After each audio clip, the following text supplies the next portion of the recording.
সুবিধা আছে সব এক আছে। ফাইনালি আমাদের যে সিট নাম্বার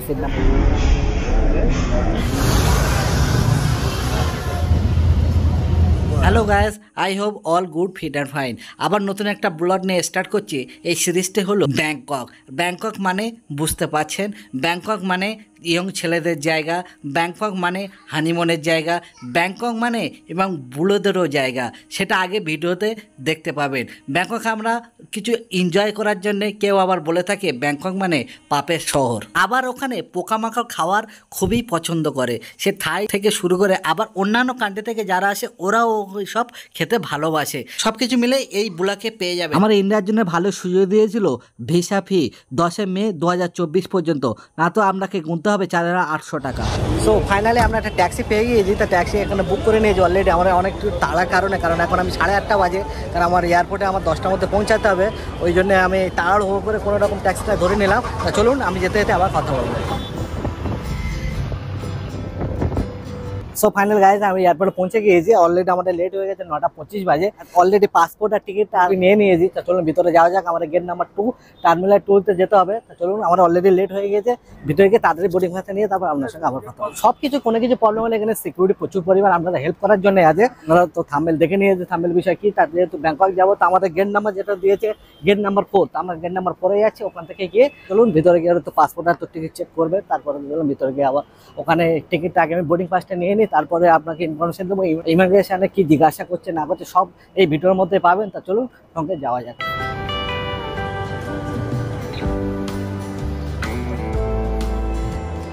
তো ফাইনালি বোর্ডিং পাস অলরেডি নিয়ে নিয়েছি। তা বোর্ডিং পাস আমার পিছনে দেখতে পাচ্ছেন, এটা হলো এয়ার এশিয়া। দেখতে পাচ্ছেন এখানে বোর্ডিং পাস আপনারা কমপ্লিট করতে হবে। ওখানে বোর্ডিং পাস দিতে গেলে আপনাকে যে ডকুমেন্টস দিতে হবে, আপনাকে প্লেনের টিকিট, আর ওরা আপনাকে একান্ত কারণ জিজ্ঞাসা করতে পারে যে আপনি মান্থলি কত টাকা নিয়েছেন। তা আমরা বলে দিলাম আমরা নিয়েছি। তা আমার সঙ্গে একজন আছে, আমার দুজন যাচ্ছে অলরেডি। ওই জন্য আমরা বলে দিই আমরা 20,000 ভাট নিয়েছি। বলে ইনাফ। তারপরে আপনাকে যেতে হবে মায়ের সাথে যেতে, দেখতে পাচ্ছেন ওটা ইমিগ্রেশনের অফিসারে যেতে হবে।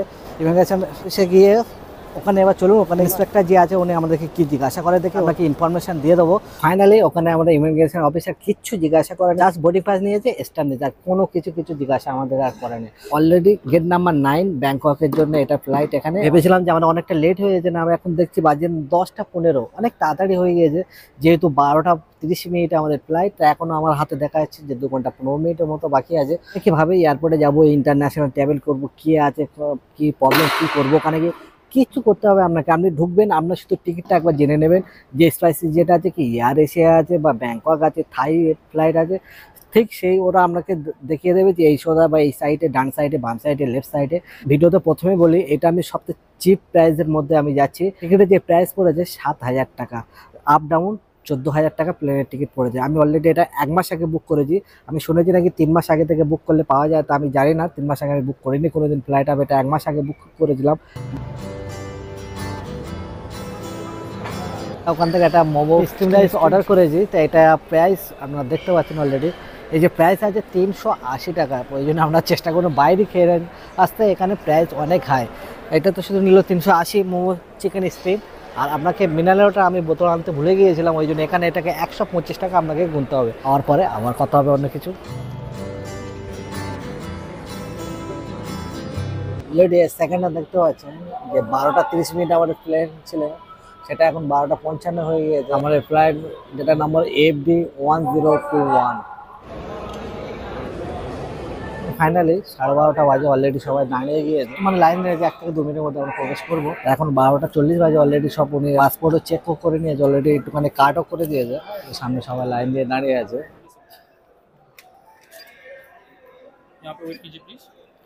প্লেনের মধ্যে যেতে চলেছে অলরেডি।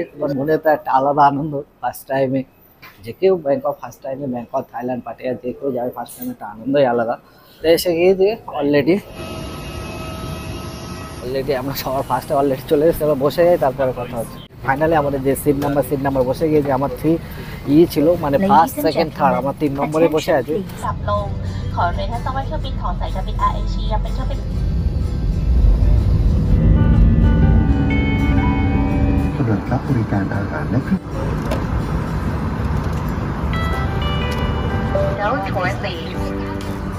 Our capital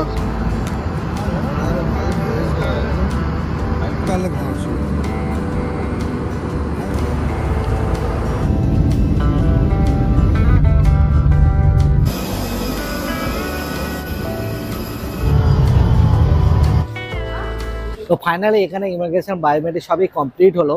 এখানে কিছু 2-3টা মাত্র প্রশ্ন জিজ্ঞাসা করলো, কার সঙ্গে এসছেন আর কতদিন থাকবে, আর ওখানে আপনাকে রিটার্ন টিকিট আর হোটেল বুকিং, এই 4টে জিনিস দেখেছে। আর মানে আমার তো টাকার কোনো জিজ্ঞাসাও করলো না, ব্যাস আর কিছু নয়, ওরা স্টাম্প মেরে ছেড়ে দিল। জাস্ট 1 থেকে 2 মিনিট, একদম ইজি প্রসেস। আমি যেভাবে ভেবেছিলাম যে অনেক কিছু টাও আছে, কিছু নেই, একদম ইজি প্রসেস। এবার বেরোবো এক্সিট, কিন্তু এখন আমার মানে ইন্ডিয়ান টাইমে 4:30 বাজে, 1.5 ঘন্টা আগে আছে ব্যাংকক। এখন এখানে বর্তমান যে টাইম হলো সেটা হলো 6টা। এখান থেকে এক্সিট বেরিয়ে আমরা যে হোস্টেল বুক করেছি, হোস্টেলে কিভাবে যাবো সেই ভিডিওগুলো আপনারা পাবেন। তা হোস্টেল আমি কি হোস্টেল বুক করেছি আগে ভিডিওতে ইনফরমেশন পেয়ে যাবেন। হোস্টেলে যাওয়ার পরে ওখানে গিয়ে কি প্রাইস, এটা কেমন আপনাদের তো অবশ্যই দেখাবো। তো আমার চেক ইন যেটা টাইম আছে হোস্টেলে, সেই চেক ইনের টাইম হলো মানে 1টা থেকে 2টোর মধ্যে। এখানে ব্যাংককের যে কোনো চেক ইনের টাইম হলো 1টা থেকে 2টো, আর চেক আউটের টাইম হলো 12টা। মানে আমরা এখন 6টা বাজে, কি করবো ওই জন্য এখানে একটু ফ্রেশ হয়ে রেডি হয় এখান থেকে 7টা রওনা দেবো আরামসে। আমার যেখানে আছে হোস্টেল এখান থেকে 28 কিলোমিটার দূর, প্রায় ধরুন আপনার 1 ঘন্টা লাগবেই। তো আর আপনি যদি 4 হুইলার করে যান তো 40 মিনিট 45 মিনিট, ধরুন আমি ধরে নিচ্ছি 1 ঘন্টা। চলুন তাহলে যাওয়া যাক।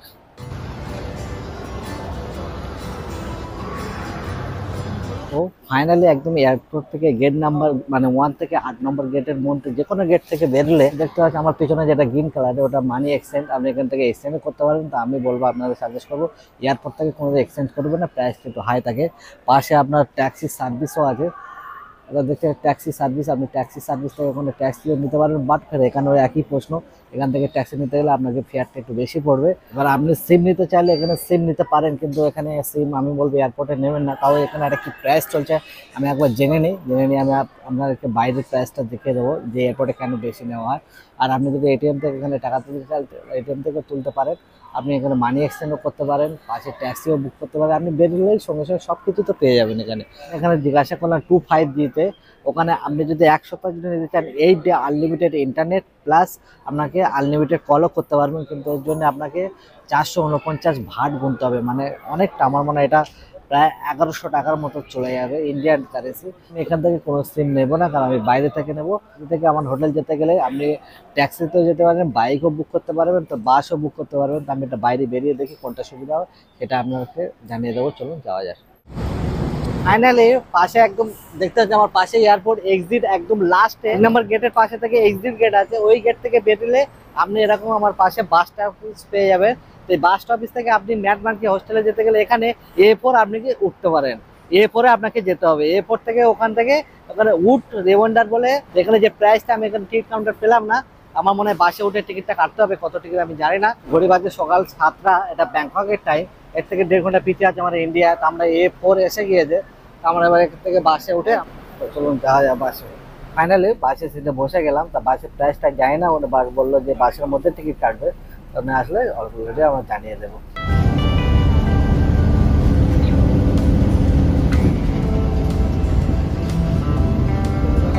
যার নাম, আমরা যেখানে ওখান থেকে A4 যে বাস স্টপে উঠেছিলাম ওখান থেকে এখানে নামতে হবে, যেটা হট বনিগঞ্জে নেমে এখান থেকে একটুখানি হেঁটে যেতে হবে আপনাকে 500 মিটার, ওটা ম্যাটমার্কি হোস্টেল। ওখানে যাওয়া যাক হোটেলে। আমরা তো এখন সিম নেওয়া হয়নি, ওই জন্য আমরা লোকেশনটা ফেলে যেতে পারছি না।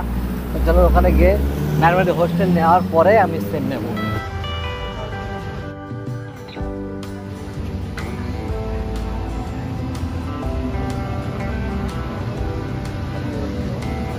ফাইনালি যে হোস্টেল আমরা বুক করেছিলাম ম্যাটমার্কি হোস্টেলে পৌঁছে গিয়েছি। বাট এখানে একটা প্রবলেম, এখন সকালে এখানে 8টা বাজে, তো ওই জন্য এখানে আমাদের তো কিচ্ছু করার নেই। দুটোর আগে আমরা কোনো চেক আউট করতে পারবো না। ওরা বললো আমরা একটা কাজ করে দিতে পারে, আপনার ব্যাগগুলো আমি এখানে রেখে দিয়ে পাশে শাওয়ার আছে, ফ্রেশ হতে পারেন, ফ্রেশ নিয়ে আমরা কিছু খেয়ে দিয়ে ঘুরতে পারেন। এখানে দুটোর আগে কোনো চেক ইন করতে পারবো না। ব্যাগটাকে আমরা রেখে বেরোলাম দেখি কিছু খাওয়ার জন্যে।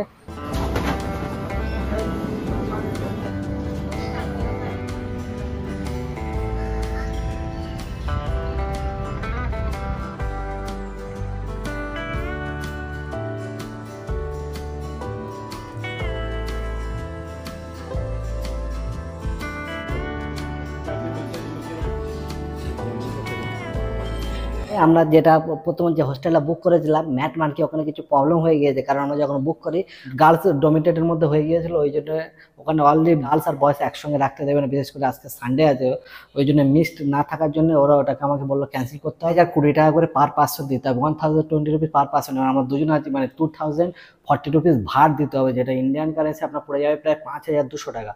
তা আমরা ওই জন্য ওই ইনভেন্টটা ক্যান্সেল করে আমি আর একটা হোটেল বুক করেছি, এটা হোটেল আর কি, কোনো হোস্টেল নয়, এটা 600 ভাট রুম পেয়ে গেছি। হোটেলটার নাম আমি একটু পরে আপনাদেরকে দেখাচ্ছি। নিচে গিয়ে আমি অলরেডি উপরে চলে এসেছি, রুম দেখতে গিয়ে এতটা কষ্ট হচ্ছে এই জন্য নিচে নামা হয়নি। চলো আমি রুমটা দেখে দিয়েছি, সামনেই রুম, আমাদের রুম নাম্বার হলো 321। ফাইনালি আমরা দুজন আছি, ওই জন্য রুমের ভিতরে আমরা 2 বেড নিয়েছি, ফার্স্ট বেড আর সেকেন্ড বেড দুজন আলাদা থাকতে পারবে, এবং কি আপনি একটা বেডও নিতে পারেন, তো আমরা আলাদা বেড নিয়েছি একই প্রাইসের মধ্যে। আর একটা টেবিল আছে, এখানে আপনি স্পিকার খেতে পারেন, সাইডে বাইরে আউটসাইড ভিউ দেখতে পারবেন। ফাঁকা আছে, এসি তো অবশ্যই পেয়ে যাবেন। পাবেন বাথরুম, চলো বাথরুমটা একবার দেখিয়ে দিই। এখানে একটা হ্যাঙ্গার পাবেন, আমি কিছু টাঙানোর জন্য অলরেডি।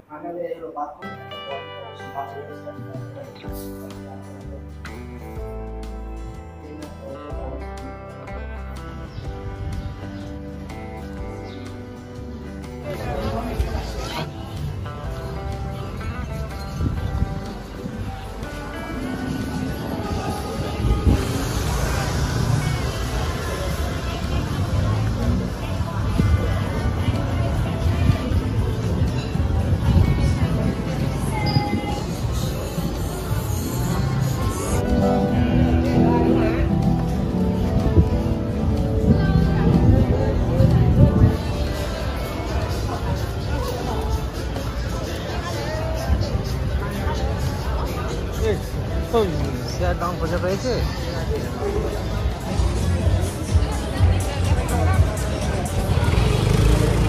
গরমে যা কষ্ট পেয়েছে লিখে দেবে।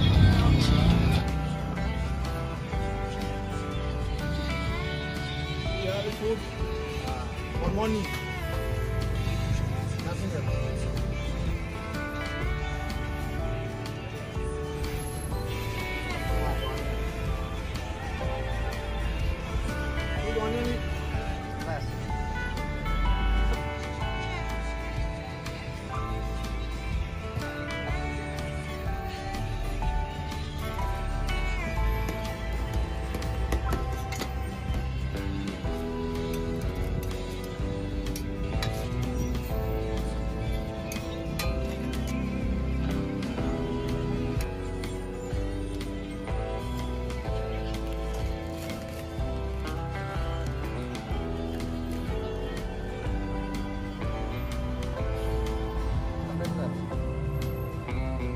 ব্যাংককের সবথেকে বেস্ট থিং হলো ব্যাংককের লঞ্চ পার্টি। আর এই লঞ্চ পার্টি আপনাকে করতে গেলে 6700 টাকা 3 জনের গুনতে হবে। সেই হিসাবে আপনি যদি একজন যান তাহলে একজনের ওটা কনভার্ট করলে যা দাঁড়ায় সেটাকে আপনাকে দিতে হবে। আর এর পরিবর্তে আপনি 3.5 ঘন্টা আনন্দ নিতে পারেন, খাওয়া দাওয়া সব ওর মধ্যে ইনক্লুড আছে। এটা আপনি ব্যাংককে আসলে অবশ্যই করবেন। যে আমার ব্যাংককের দ্বিতীয় দিন রওনা দেবো ব্যাংকক থেকে থাইল্যান্ডের উদ্দেশ্যে। তাহলে ব্যাংকক থেকে আমাদের থাইল্যান্ডে কিভাবে যাব, অবশ্যই আমি বাসে যাব, সেই ভিডিওটি আপনি নেক্সট ভিডিওতে পাবেন। তার জন্য আপনাকে একটু ওয়েট করতে হবে। আর ভিডিও যদি ভালো লাগে থাকে তাহলে কী করতে হবে অবশ্যই জানেন, লাইক শেয়ার আর সাবস্ক্রাইব করবেন। Bye bye.